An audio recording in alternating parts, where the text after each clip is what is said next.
Well, hi everyone, and welcome back to my YouTube art tutorial channel. I'm a professional artist working from my studio in Essex in the UK and painting plein air in the countryside. Well, hi everyone, welcome back to my YouTube channel. In my studio this morning, looking at a subject that I've got up on the screen. It's basically from a walk that I did around Gallywood. It's back lane. It was a few days ago, so I've decided to put that down onto watercolour paper in, well, my impression really. And when you look at these um, country lanes where you've got a lot of greenery, you know, a lot of people say there's nothing there, but if you're handled in the correct way, then we could be onto a winner. I've put the basic drawing down onto my watercolour paper.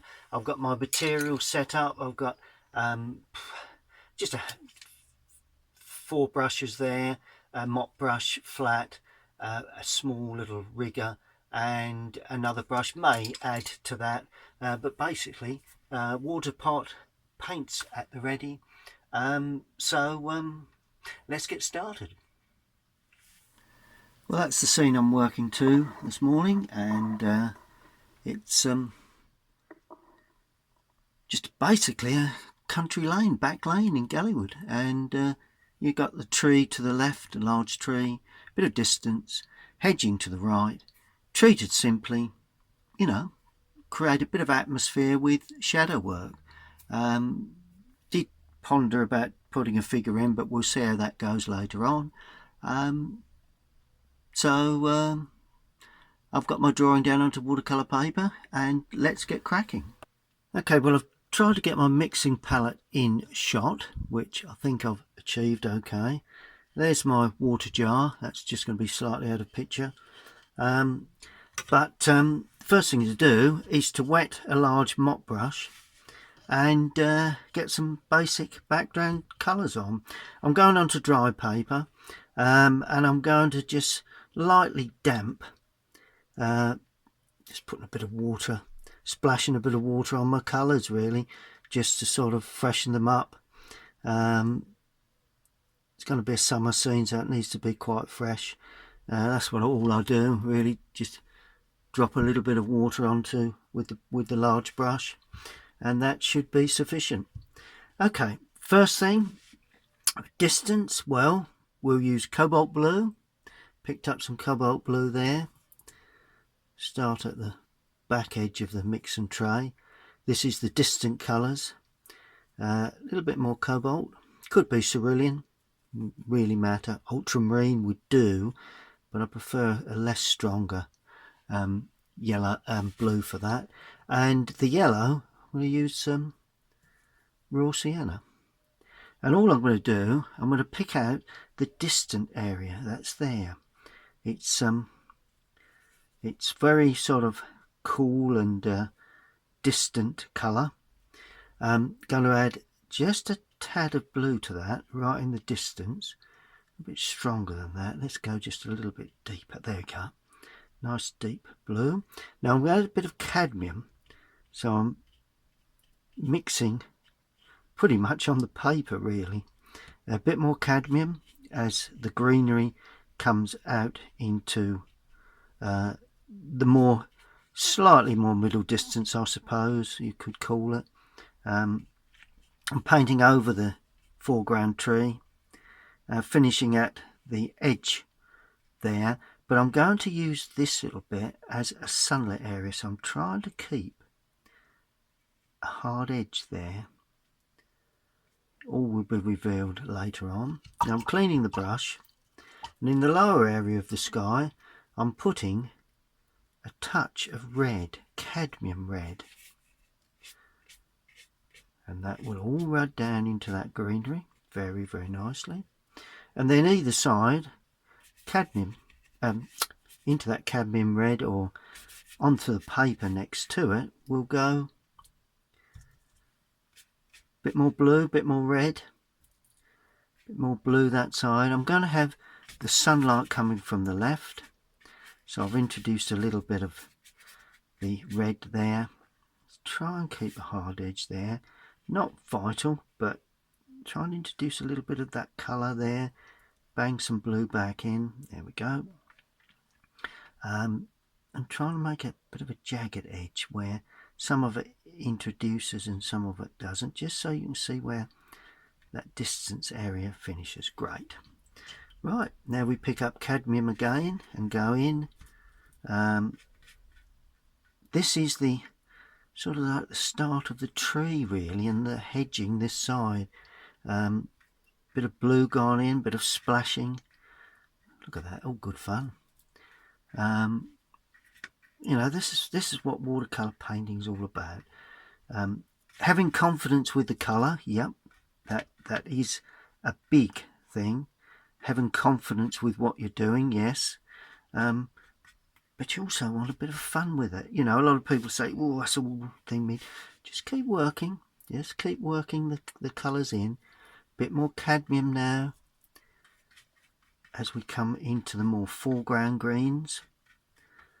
There we are. And now a bit of lemon yellow, or cadmium lemon if you like. And immediately, can you see where I've got depth? And that is the key. The depth there with the more richer greens coming forward. And then finally, along this track, try and keep it nice and sharp around the edges. Then when I take the tape away, you will then be able to see a sort of like a framed image of it. There we go. Brilliant. Look at that. Okay. Now I'm going to clean the brush.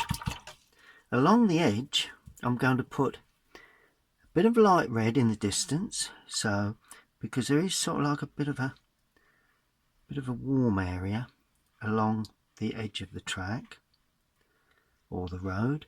Then as I go into the more middle distance, I'm adding burnt sienna while it's still damp. Not everywhere, but just in places. Give that earthy sort of autumny feel. And then just so I hit the foreground, I'm hitting red in there because that will go very well, cadmium red, with the greenery. And also just float a bit of that in places into your greenery. It will all dry in, but it's always a nice thing to have a bit of that. And once you introduce that to it, it becomes slightly more intense. It makes the greens look more intense, basically. Then with a damp flat brush like that, I'm going to just tidy up the edges, lifting off a bit of paint in the distance. And now I'm going to use light red with a touch of cobalt. Let's start a different part of the palette. Touch of cobalt in there to kill that off, make it a grey. There we are. Totally uninteresting grey, because that is as the lane goes round the corner. Then touch more red in there, perhaps a little bit, still a touch of blue, plenty of water. This has got to be light, much lighter than the greenery. And I'm touching here and there the greens and browns, not everywhere, but just the odd little touch. Then as I come forward, I'm adding a little almost neat into that damp mix light red. Touch more strength needed to that in the foreground. And then cadmium red. And if you notice, I've used the flat brush to create texture in this foreground. That's why I picked up the flat brush, so that we create a bit of texture right in the foreground. It gives that sort of closeness feel to the look of the first washes. Okay, let's allow that to dry. Now I'm just lifting off, I've got a damp brush, I'm just lifting off a bit of that distance, because I want to keep that fairly dry, and just stroking in one or two harder edges. It all helps to give texture to the road really, and that sort of levelness to the road. Just got to keep watching that distance doesn't run back into that too much. It won't as it begins to dry. So I'm almost lightening that up by lifting paint away. You see, a damp brush will lift paint. It wants to absorb paint or water. So that will lift the water out of the paper. Over damp, it lays the water on. So clean the brush, dry it off onto, I've got an old towel here, and then pull it across the area that you need lighter than the distance. And that's that little area there. Hopefully that will stay. Good, and we've got a lovely bit of mystical depth to the whole thing. Next, I'm going to paint that large tree. It's almost dry, but not completely, which may benefit, hopefully. And I'm using the flat brush again. I'm using cadmium yellow with Winsor blue. More cadmium to start. Winsor blue is very powerful. If you notice, I took over the colour, so I've got to get that back with the cadmium. So be very careful. And I'm going to put in this large tree here. Keep it simple. Not worrying now about too much in the background, and just wetting up a little bit more. Remember, there are gaps, but it's quite dense also, and that does spring right out into that area there. And do broad washes in the center, but as you come to the outside edge, as the paint, you know, the brush bit gets less paint attached, then you can start just dabbing smaller areas. And of course the benefit of this is it's still wet, so I'm still getting sort of like a bit of a sense of a running of colour. I'm going to leave a bit of sky showing there. Nice to have little bits of sky. I always try and keep bits of sky within your areas of leafing, because it does make a big difference.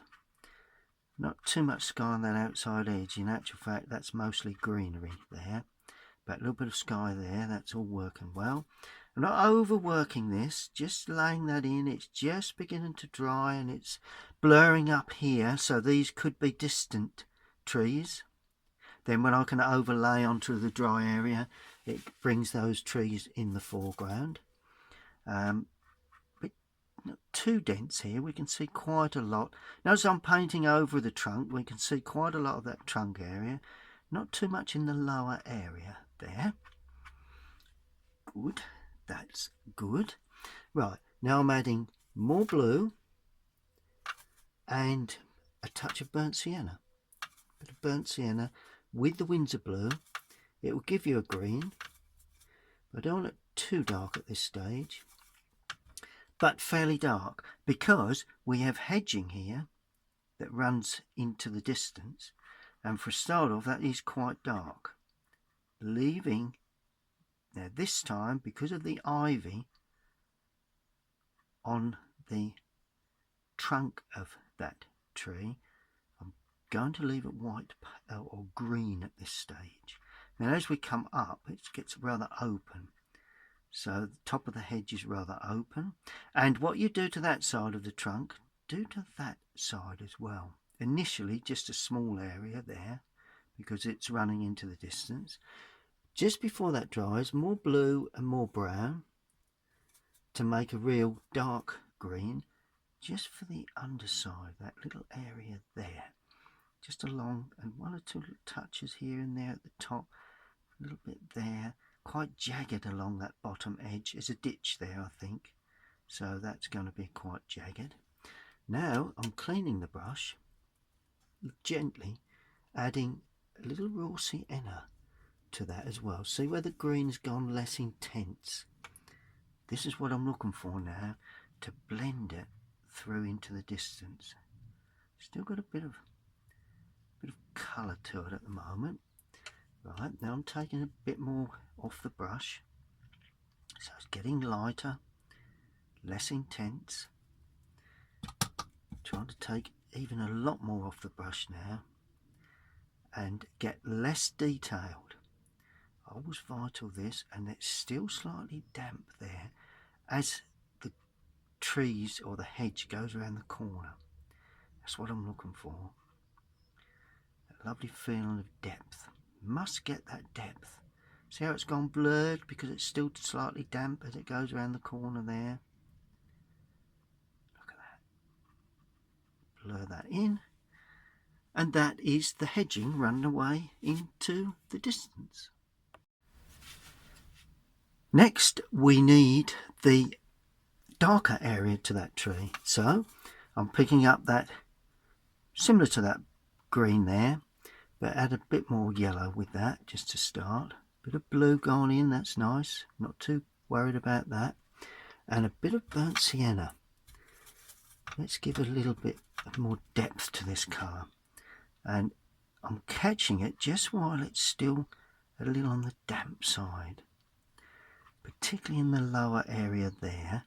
Some of that is distant green, so we don't hang out with that too much. Now you have to be a little careful here, because, you know, the times I've got overexcited where I think, oh, that's nice, a nice bit of depth there, and all of a sudden you look back and think, oh, I've overdone it now.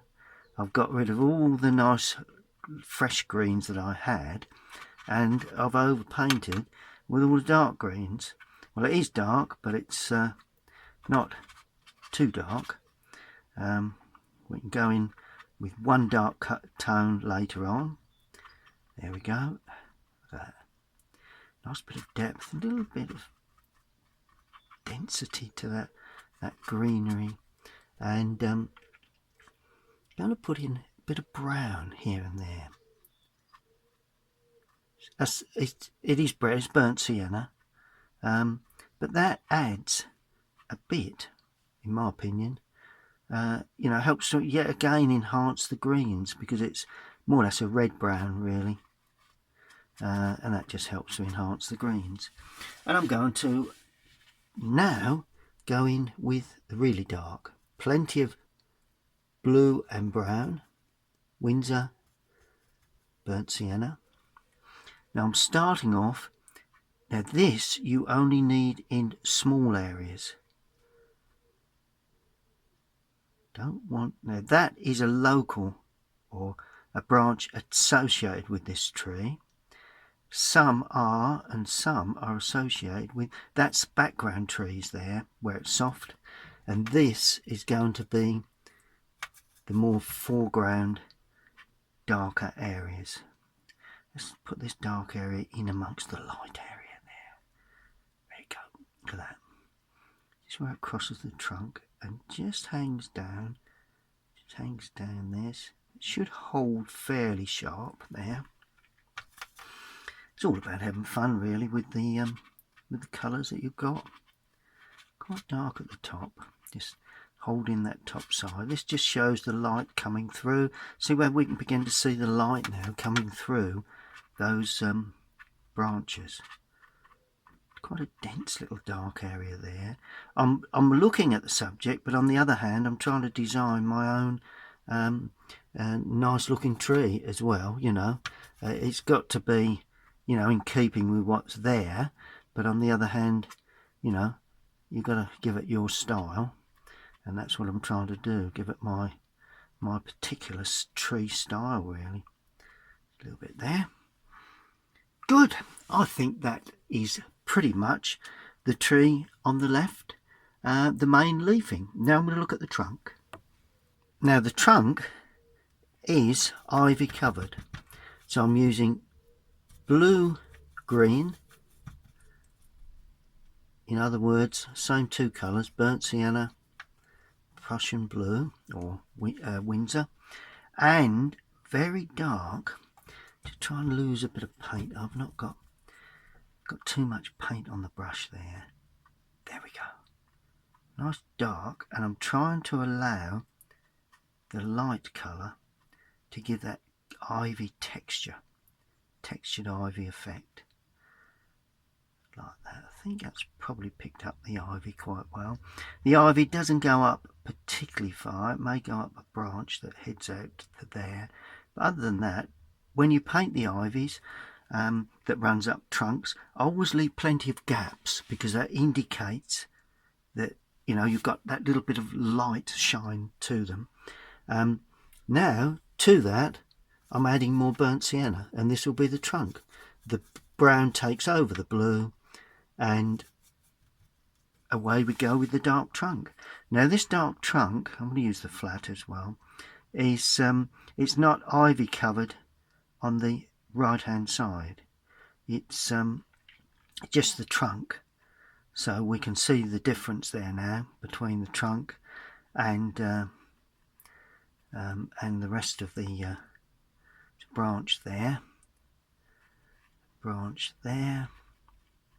There's one that shoots off central there, which I suppose is quite interesting. I'm just trying to keep an eye on what it is I've got and what I'm trying to achieve with my own devices, really, my own particular picture.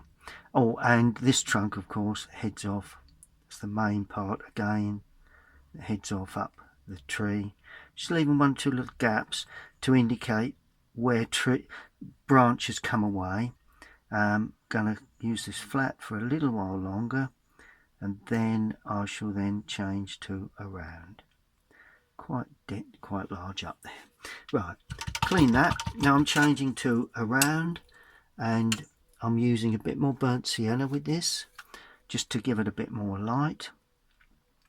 And that branch heads off up there. Well, there's a branch that pulls away there, so just add a bit more paint to that, and that has a little bit of ivy on it, but not a great deal. Yep, that's looking good. No problems there at all at this stage. Good. Right, get this brush loaded with plenty of paint, then we can get the feeling of a little bit of dry brush work in there. All helps. Some of the branches are covered by the greenery. I'm going a bit darker down that back edge, widen that up a little. Just that looked a little bit sort of like anemic there, really. Need a bit more depth. And then I'm going to paint, that's mainly the large areas of tree work. Oh yeah, there's another area there, and that breaks out there and there again before it goes back into the trees. So that's good. Now I'm going to use the small rigger, and that needs plenty of paint so that it doesn't hold too much water. Plenty of paint on there to get these small dark twigs, really. Now that heads off. This then goes up there like that. Got a branch there, a branch that comes and swings down. Not sure whether that's the right way it goes, but there you go. And then of course that can then swing out there, that can head off up, and then that branch then comes away there and heads off up. You can then see this one that's supporting that. It's just a matter of getting a few branches in where the gaps are, really. That's a bit thicker there. That heads off up there. We've got a branch that comes away there. We mustn't neglect this side of the tree. You know, it's quite often you get so bogged down with the center part of the tree, the focal area, that you tend just to lose the general feeling of the rest of the picture, really. That's good. Let that all dry. A little bit darker then in amongst the greenery there. That's the ivy, and then the lovely trunk, back edge of the trunk heads down there. Just see a little bit of the trunk in amongst that ivy. It's not that dense. Okay, now let's work our way up. Picking up a little bit more paint. You have some larger areas of branch work coming in. Let's justify that by putting that area there. Oh, let's just do that. There we go. That's better. Justifies it all, you see. You know, once you put a branch in, it's got to come from somewhere. Maybe under the greenery, so you can't see where it's joined. But you've got to justify the fact that it's there. Now you can just start flicking in some smaller stuff. Don't overdo the branches. You always add, but once they're there, it's not easy to take away, and that is always a fault that I had anyway.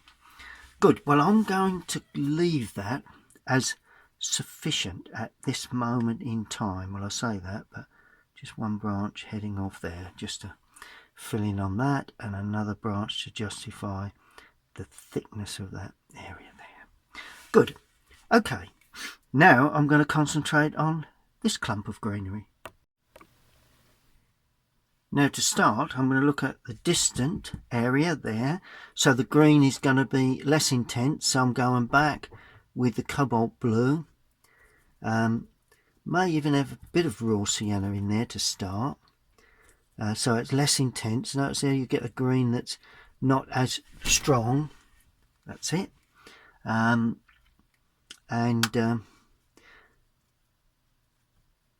it.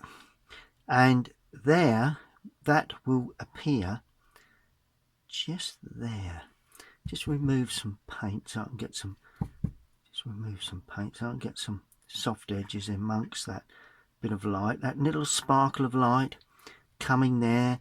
Remember, I left that earlier on. Seems to have worked quite well. Let's put a little bit of this to show the edge of the track there. There we go. And this is the distant greenery of hedging behind this, what will be slightly, well, very much a foreground area. There. A little bit darker, so I've picked up a little bit of the darker colour now, because it'll be slightly shaded. Good. That's sufficient. That's looking fine. No problems with that. Right, now I'm going to clean that brush. Now I'm using the flat again to produce this clump of greenery here. And overall it's quite dark. But, you know, don't want to go too dark too early. So I'm using that colour, the darker colour that I had that side. And I'm going to just use a slightly different technique for this. Just dragging down, just trying to get a sense of density within the leafing of this tree. The greenery we had actually dominates the background, so we're not going to have any problems there. I'm scratching around a bit to try and get texture.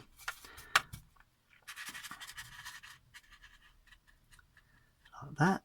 A bit of overhanging greenery. This is all the very light stuff. Bit of cadmium now. Give it a fresher green. See, well, just a tad more water with that. That's it. There you go. So trying to get a different strata of tree. Really coming in that bit more blue, bit more cadmium. Freshen it up. Bit of brown. Freshen that up nice. Nice fresh greens there. You can see them on the. So I'm just going straight in with the paint and then trying to pick up the small little overhanging fresh greenery colours that that we can see in this foreground. There's lots of light areas, but nice bit of red there, nice to come through. See how that little bit of red come through and dominate the picture. Just leave a bit of bank there, bit of greenery, a bit fresher greenery in that point. That's it, there we go, look at that. Can't grumble at that, can you? That's got to be sort of sufficient for that sort of feeling of greenery, a bit of density here and there. Just remember to paint out to your edges. So often you can sort of, something good in the lower part, but you're not being gone right out at the top, and you've got to fill it in at the end, and you don't always get the right mix. And oh yes, done it, been there many times. When you're learning, don't think that what you're running onto is something that has never been, Colinsteedart never gets this. Well, he does, or he has done in the past, and that's the reason he doesn't do it quite as often now, because notice I'm introducing a little bit of that greener on the edge there now, just to show the slope of the bank. Just pulling down, get a bit of texture. I did that once the brush has run out of paint, and it just shows a bit of texture onto the grasses really. Now a little bit in the foreground. Oh yeah, I've been there, done it. I had all the problems that everyone else gets, and I just pull a bit of that green across so you can play like that, show a bit of texture. There we are, look at that, look. Clean the brush out on it and just pull a little bit of that down so it's not too basic line. Right, now I'm going to put the really dark, so we've got more or less just two dark tones really, and for this really dark colour I'm going to use Indian red with the Windsor blue. Now this will give the real intense colour. We'll put a bit of cadmium with that just to make certain it looks green, but it's going to be very dark. Remove a lot of paint from the brush. Don't go up to the top too early, because don't be too dark right at the top, and it wants to be textured. Bit of density there running up. There's ivy, there's all sorts of bits and bobs going on within that clump of greenery. Don't cover those little red patches up. They all look quite interesting, little branches hanging down. Keep that fairly, one or two dark areas, but keep it fairly light, because there is a little bit of light catching that. And then of course on this outside edge, you can always, sometimes the finger helps just to spread the colour. That's good. And then I'm heading down. Now this really dark colour will actually show up the light sparkles underneath, and that's what we're looking for. Just a touch along that edge, not too much. There you go. Grasses perhaps in the distance or middle distance there. Nice bit of texture there. See how that green is really shining now. It's not, you can't appreciate light until you put the dark on. That's one good thing to remember when you're painting these sorts of subjects. You can't get the feeling of light. You can put light colours on, but until you've got darks somewhere near them, around them, within them, you won't see the real strength that you're looking for. You can go as dark as you like without light, so you haven't got any depth. Now this colour I'm also going to bring over this side, so that we tend to marry the two together. We don't want one side of the picture to look from a different part, or a different part, a different part of the picture. In other words, a different picture, I suppose. It's got to relate to, so the texture of that, got to introduce a bit of that this side and a bit of the dark colour too. Because if you don't, you're creating one tree one side of your painting and another tree the other. So now we're finally getting in these really dark touches that hopefully will give you a sense of real strong sunlight coming through those trees. Good, let's allow that to dry. Okay, we have some dark brown branches. So I'm going to use burnt sienna for this, burnt umber for this, with Winsor again. Try and get some really dark browns. It'll be a greeny brown with the Winsor blue. Always creates a greeny brown, unless you put a lot of brown with it, of course. Then it does go more brown than green. And we do have sort of like a trunk area there that slips away like that. Quite a large affair. But other than that, it's more or less the dark green that we had before.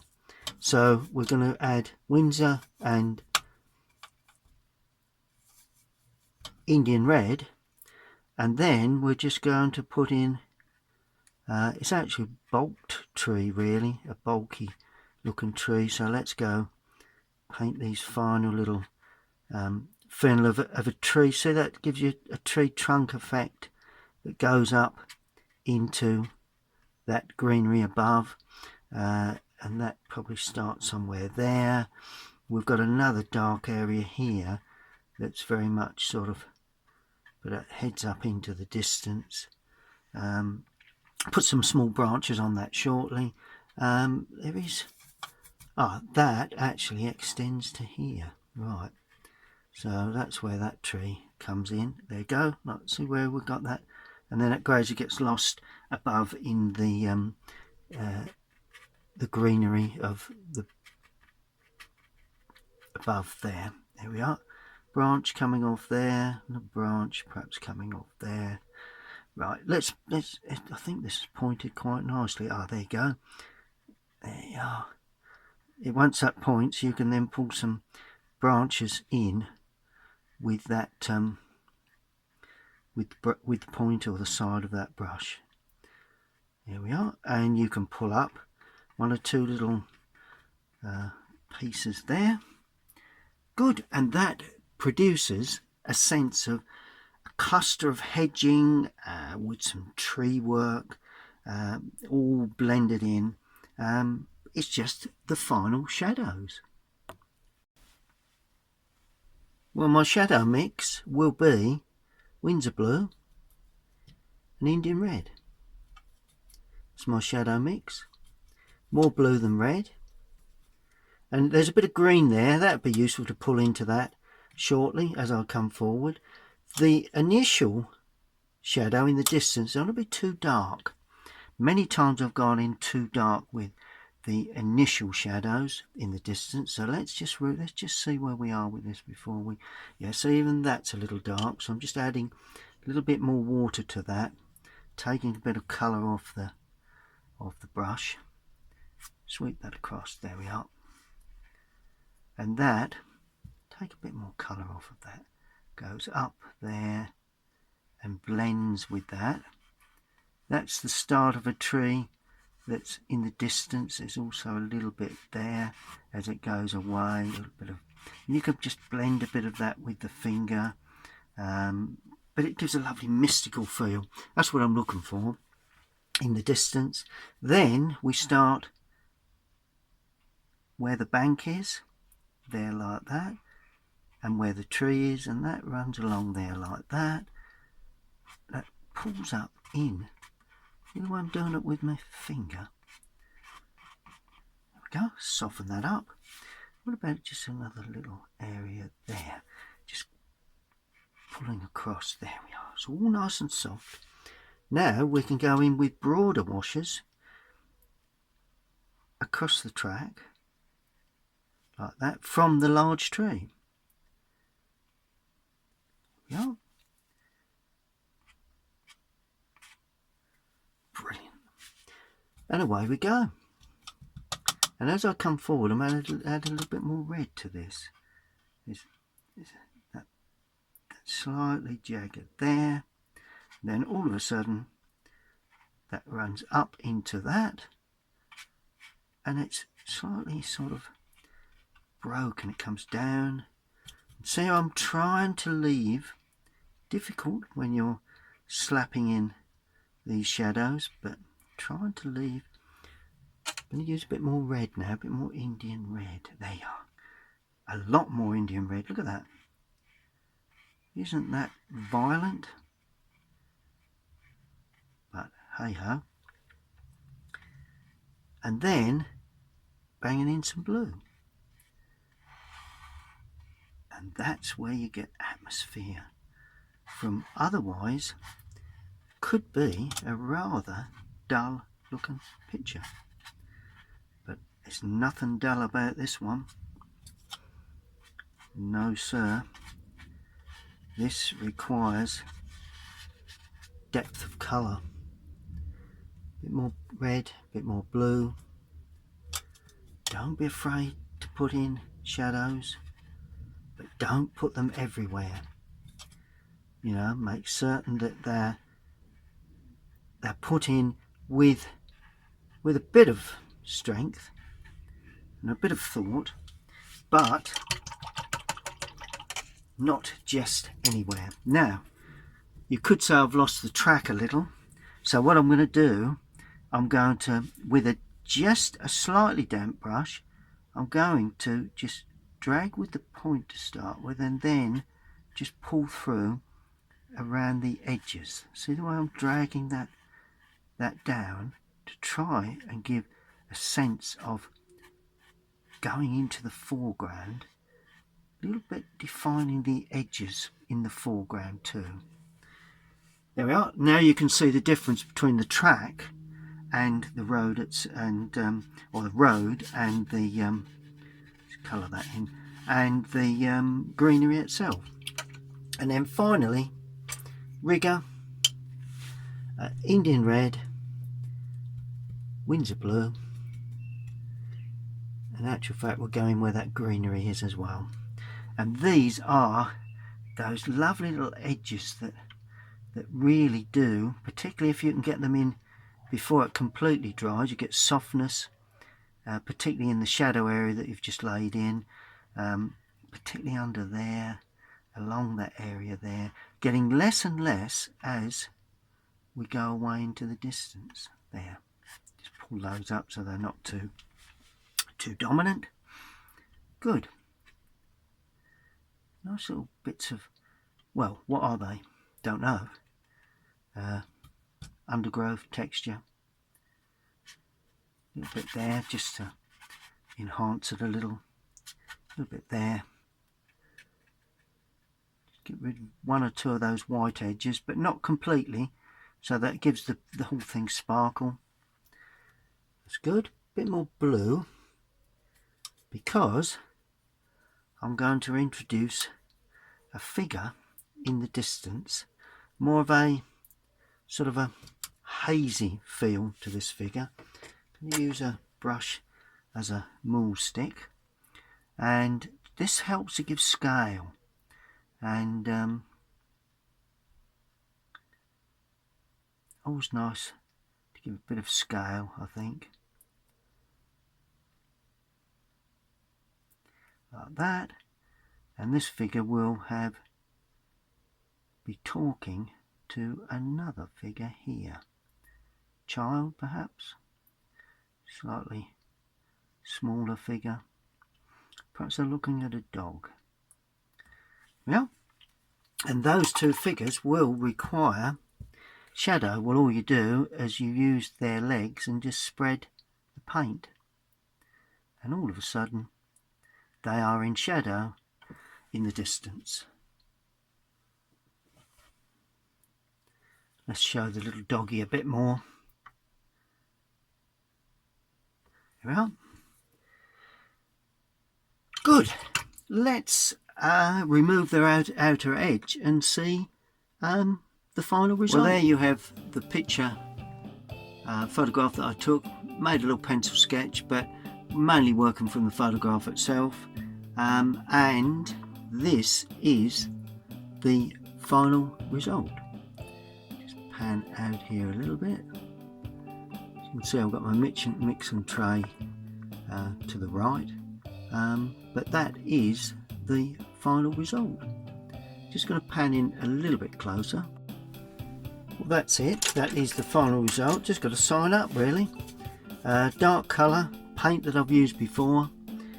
Where shall I sign it? Let's sign it down in this bottom left hand corner. As I say, always use the paint that you've used, and whoops, and just a basic signature so that everybody knows who painted it. Okay, well, I hope you've enjoyed that demonstration. Why not have a bash at something like this, or even this one? All you've got to do is paint along with me, freeze, stop the video, excuse me, paint up to a particular stage, and sorry about that, and work your way through until you get to somewhere near this. It's only your version, obviously. It's not a complete copy, so just put your bit of life into it. And please subscribe to my YouTube channel. Bottom right hand corner you will see the logo, and happy painting, and we'll see you all again very, very soon. Thank you for watching.